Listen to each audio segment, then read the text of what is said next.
that is inheritance and variation. In this inheritance variation we have seen in the last lecture. आपण मागच्या लेक्चरला काय बघितलं होतं? X link आणि सेक्स लिंक्ड कॅरेक्टर्स बघितले, डिझीज बघितले होते आणि त्या दोन्ही ह्याच्या एक्स लिंकचेच कॅरेक्टर बघितले होते आणि तो होता कलर ब्लाइंडनेस आणि haemophilia. What we have seen in the last lecture in this inheritance and variation, that is color blindness and hemophilia, two example of X-linked and sex-linked inheritance. Now today we are going to have the next part, that is sex determination. Now what do you mean by sex determination? Sex determination म्हणजे नेमकं काय आहे हे बघूया. The character or the mechanism. आता जे काही chromosomes आपल्या शरीरामध्ये आहे किती आहेत आपल्याला माहित आहे. We have the 46 chromosomes. In this 46 chromosomes we have the 22 autosomes, 22 आणि 1 पेअर हा सेक्स क्रोमोझोम आहे. आता हे जे 6 क्रोमोझोम्स आहे ते जे मेकॅनिझम होते, that mechanism is determined by the sex and this sex is establishing is called as sex determination. म्हणजे छोट्या ह्याच्यात व्याख्या आपण म्हणायला गेलो, sex determination is what? The mechanism of determination of sex is established. Determination of sex. Sex determination is established is called as sex determination. It is also referred as sexual phenotype. It is also referred as sexual phenotype. Next part of the characters of the sex determination. First is the hermaphrodite or bisexual or monogamous. तीन नावं मी दिलेली आहेत. आता ह्याच्यात bisexual आपण इथं मी A+G लिहिलेलं आहे. A चा अर्थ आहे अँड्रोशियम आणि G म्हणजे गायनोशियम. फ्लावरचे कॅरेक्टर घेतले because you have studied in the 11th standard morphology of flowering plant. आपण 11वीला हा धडा बघितलेला आहे मॉर्फोलॉजी ऑफ फ्लावरिंग प्लांट. त्याच्यात तुम्ही फ्लावरिंगचं स्ट्रक्चर बघितलेलं आहे. त्यात रिप्रोडक्टिव्ह स्ट्रक्चर कुठला आहे? अँड्रोशियम आणि gynoecium. When both together is present, याला दोन्ही सेक्स प्रेझेंट असतात reproductive part androecium and gynoecium. It is called as hermaphrodite, bisexual or monogamous. पुढे आपण फ्लावर लावतो. आता ते दुसऱ्या ऑर्गॅनिझममध्ये असेल ह्युमन बीइंगमध्ये तर त्याला आपण ह्युमन बीइंग म्हणूया. तर आता इथं मी डेफिनेशन दिले. When both male and female reproductive organ is present on the same organism. जास्वंदीच्या फुलामध्ये दोन्ही प्रेझेंट असतात त्याला आपण म्हणतो बायसेक्शुअल. समजा एखादा ॲब्सेंट असेल, समजा गायनोशियम असेल अँड्रोशियम नसेल, त्याला आपण म्हणतो युनिसेक्शुअल. म्हणून इथं डेफिनेशन आहे when either male or female reproductive organ is present on same organism it is called as unisexual or it is also called as dioecious. त्याला आपण काय म्हणतो? युनिसेक्शुअल किंवा डायोशियस, दोन्हीपैकी एक. मग आता तुम्ही मला सांगू शकाल का ह्युमन बीइंग काय आहे? Human being is a dioecious. Human beings are dioecious. Now, why we are calling human being as a dioecious? Because we have the two sex organ present on the different part. Male मध्ये XY असतं, female मध्ये XX असतं. म्हणून आपण काय म्हणतो? Human beings are dioecious. So unisexual human beings are unisexual. But in the human being also, some persons, some organisms are having both the reproductive organ, that is male and female, on the same. It is called as bisexual. Now, next character, we are telling the sex organ again and again. आधी आपण sex link बघितलं होतं, आताही परत म्हणतोय. पण हे ज्याला आपण म्हणतो त्याला हा क्रोमोझोम आहे, त्याला आपण म्हणतो एक्स क्रोमोझोम, वाय क्रोमोझोम. मग हा एक्स क्रोमोझोमचा संशोधन कोणी केलं? Who has discovered this x chromosome? This x chromosome was discovered by a German biologist was a German biologist named Henke in 1891. Henke in 1891 was discovered the sex determination मधला x chromosome हा डिस्कवर केला गेला होता. तर आता हे काय केलं होतं हेक्टिननी, he has taken a squash bug. Now this squash bug have the scientific name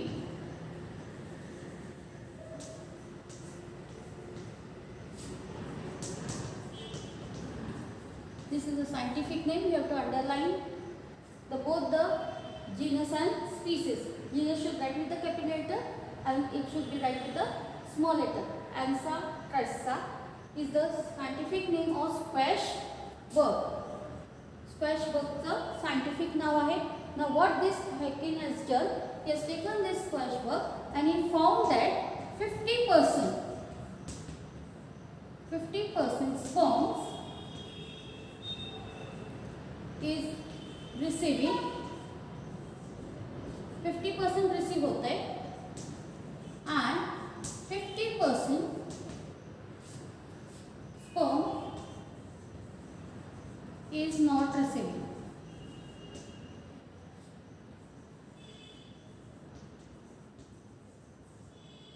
आता काय होतंय बघा, ज्याला हे एक्सपेरिमेंट केलं स्क्वॅश बग वरती, तर 50% स्पर्म्स रिसीव होत होते आणि 50% स्पर्म्स रिसीव होत नव्हते. तर आता 50% रिसीव झाले आणि 50% रिसीव का होत नाहीये, आता कर्सिव्ह लिहिलेलं आहे त्यामुळे मी सेपरेट करते त्याला, म्हणजे तुमच्या पटकन लक्षात येईल. 50% रिसीव होत आहेत आणि 50% स्पर्म्स रिसीव होत नाहीत. मग का होत नाहीयेत त्यांच्या लक्षात येतं. ते प्रत्येक वेळेला ते एक्सपेरिमेंट करत गेले तरी त्यांना तसंच दिसत होतं. 50% इज रिसिव्हिंग. आपण अभ्यास करताना 50%च आपल्याला जात आहे, 50% होत नाही. मग असं का होतं, आपण त्याच्या पाठीमागे संशोधन करत असतो. मग त्यांनी त्याला नाव दिलं, he has name that because it is happening of the structure of x body. X बॉडीचं स्ट्रक्चर आहे त्याच्यामुळे एखाद्या वेळेला 50% स्पर्म्स रिसीव्ह होतात आणि 50% स्पर्म्स रिसीव्ह होत नाही. आता एवढ्यावर करून भागत नाही, आपल्याला 100% अपेक्षित असतं. म्हणून काय झालं, अदर सायंटिस्ट वेगळे सायंटिस्ट होते. दे स्टडीड ऑन एक्स बॉडी. जे हेक्टिननी स्टडी केलं होतं एक्स बॉडी, त्याच्यावर त्यांनी अभ्यास केला and name that X body as a X chromosome. त्या एक्स बॉडीचं नाव काय दिलं गेलं त्या सायंटिस्टनी, X chromosome. So this are the some characters of the sex determination. हे काही कॅरेक्टर्स आहेत त्याच्यातलं डिटर्मिनेशन कसं होतं, मोनोशियस कशाला म्हणायचं, बाय सेक्शुअल कशाला म्हणायचं, युनिसेक्शुअल कशाला म्हणायचं, डायोशियस काय आहे, आणि त्याचं एक्सपेरिमेंट केलं होतं हेक्टिननी. ते कशावर केलं होतं, तर बगवर केलं होतं. त्यांनी काय सांगितलं, एक्स बॉडी सांगितला. त्या एक्स बॉडीला परत काय नाव मिळालं, एक्स क्रोमोझोम. हे झालं तुमचं सेक्स डिटर्मिनेशनचे काही कॅरेक्टर. आता आपण एक कॅरेक्टर एक्झाम्पल घेऊया sex determination in human being. Sex determination in human being.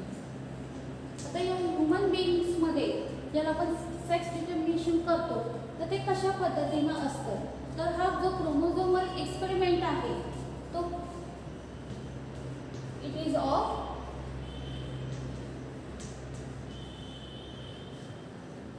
The mechanism of chromosomal type is XX and XY type. आता ह्या XX and XXY टाइपमध्ये काय घडत असेल ते आपण बघूया. We know that the nucleus हा सेल वॉल आहे आणि या सेल वॉलच्या आत हा न्यूक्लियस आहे.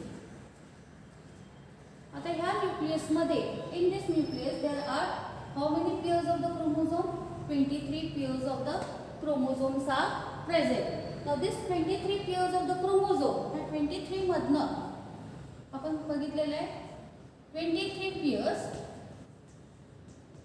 ते आता डिवाइड होतात 22 ऑटोझोम आणि 1 सेक्स क्रोमोझोम. 22 पेयर्स काय ऑटोझोम्स आहेत आणि 1 पेयर हा सेक्स क्रोमोझोम आहे.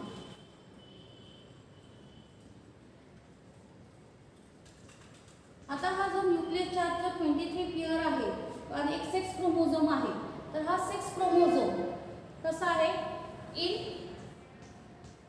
Female.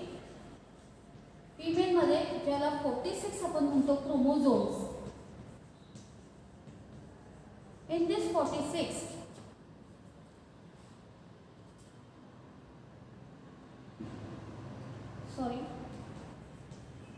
in the female 46 chromosome we have 22 pairs किंवा 44 आपण म्हणूया 46 मध्ये 44 ऑटोझोम्स आणि 2 pairs to sex chromosome in the female, that is XX. आणि मेल मध्ये 46 chromosome 44 autosomes plus 2 sex chromosome तो काय X and Y. अशा प्रकारे तुमचं 46 पेयर्सचा जो 46 क्रोमोझोम्स आहे ते काय झालेले आहेत डिवाइड झालेले आहेत 44 ऑटोझोम्स आणि 2 सेक्स क्रोमोझोम्स X आणि XY. आता हे आपण फर्टिलायझेशन होताना कसं होतं त्याच्यासाठी एक एक्झाम्पल घेऊया.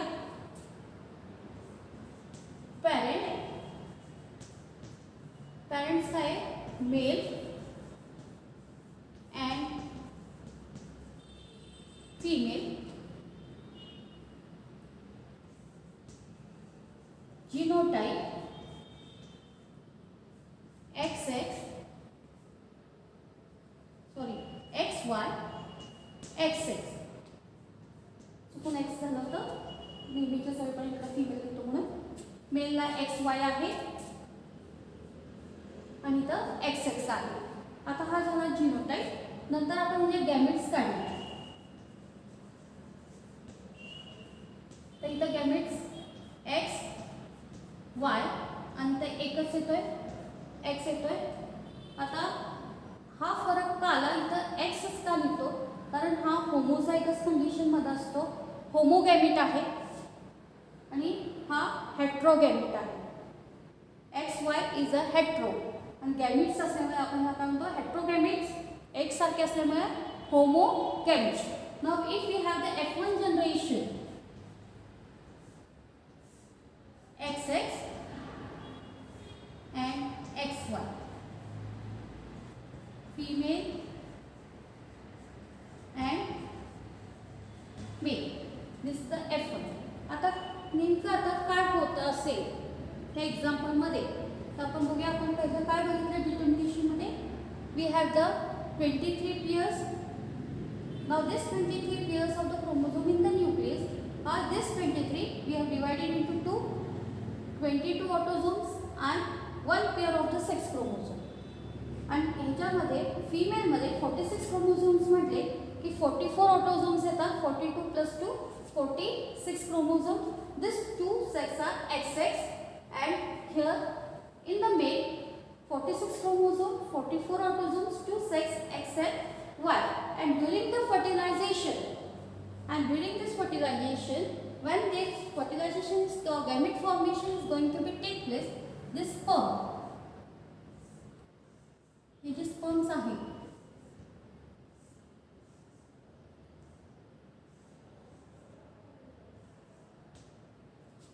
these are the sperms and this is a female. If I take this female means here will be the XX म्हणजे एकच X येणार आहे. होमोगॅमिट आहे X होमोगॅमिट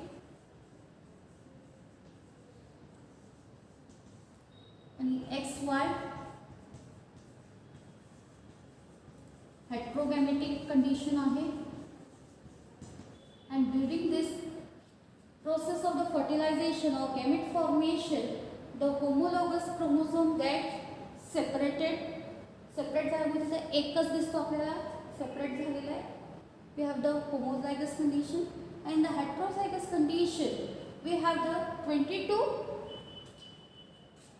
autosomes and the 22 autosomes मध्ये 1 X and 22 sex chromosome with Y. म्हणजे ह्याच्यात division होते.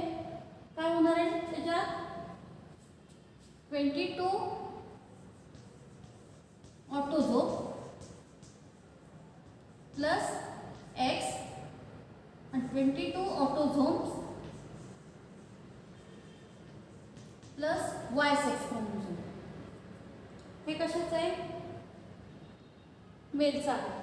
आणि फिमेलमध्ये काय होणार आहे? 22 autosomes with 2 sex chromosomes, that is X chromosome. आता फर्टिलायझेशन होत असताना when the sperm is entering, this sperm, suppose this is an X and this is the Y. When this X is fusing with this X, this X is fusing with this X, it is going to be a female. And when this sperm is going to fuse with this sperm or ovum, it is going to have the male character. म्हणजे हा जो sperm आहे father मधला,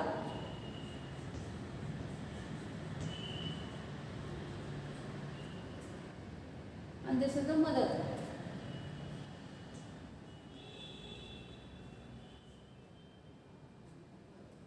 The Y containing sperm is going to fertilize with the X and it is going to form a male character. And when this X sperm is going to fertilize with this X chromosome, it is going to form a female.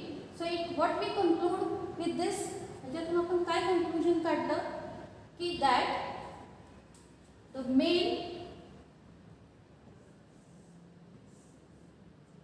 is heterogametic in condition and female is homogametic in condition. So male is responsible for the male and female character, not a female. Male character काय हा responsible आहे, कारण mail काय आहे XY आहे, female काय homozygous आहे, फक्त त्याच्यात एक्सएस कॅरेक्टर असतो. त्यामुळे त्याच्यात रिस्पॉन्सिबल कोण आहे? Male, not a female. Female is not responsible for the sex determination. Sex डिटर्मिनेशनसाठी कोण रिस्पॉन्सिबल आहे? तर मेल आहे. आपल्यामध्ये काय आहे? एक लॅक ऑफ नॉलेज, आपल्याकडे नॉलेज कमी आहे किंवा माहीत नाही आहे की नेमकं काय होतं आहे. त्यामुळे आपण दरवेळेला काय म्हणतो? Female is responsible for the male and female. Male मुलगा पाहिजे किंवा मुलगी, तर त्याला रिस्पॉन्सिबल कोण आहे? आई आहे. Female is responsible. पण तसं नाही आहे. आपण सिद्ध करून शकतो की मेल इज रिस्पॉन्सिबल. तर पुरुष हा रिस्पॉन्सिबल आहे for male and female character because of the sex determination. Sex determination आपण हा सांगू शकतो. आणि त्याच्यात किती टक्के होऊ शकतं? 50-50. मग आता तुम्हाला नीट आणि CETला प्रश्न विचारला जातो की समजा पॅरेंट्स हॅव 2 गर्ल चाइल्ड. या पॅरेंट्सला 2 मुली आहेत. So what is the chance of the next child? It may be girl or boy. मग तुमचं उत्तर काय अपेक्षित आहे? ह्या पालकांना ऑलरेडी 2 मुली आहेत. मग तिसरा जो अपत्य आहे तो मुलगा होणार आहे का मुलगी होणार आहे? What is the next child? It may be girl or boy. So your answer should be it may be 50-50. It may be girl, it may be boy. तो मुलगाही असू शकतो, मुलगी असू शकतो. का? तर हे जे स्पर्म्स आहेत तर तिसऱ्यामध्ये तो X क्रॉस झालाय का Y क्रॉस झालाय ते जायगोटमध्ये कळत नाही. त्यामुळे आपण उत्तर शकतो it may be 50-50 chances. It may be girl or boy and the male is responsible, not a female. So today's lecture we have seen the sex determination in human being. Next lecture we are going to see the sex determination in birds. Thank you very much.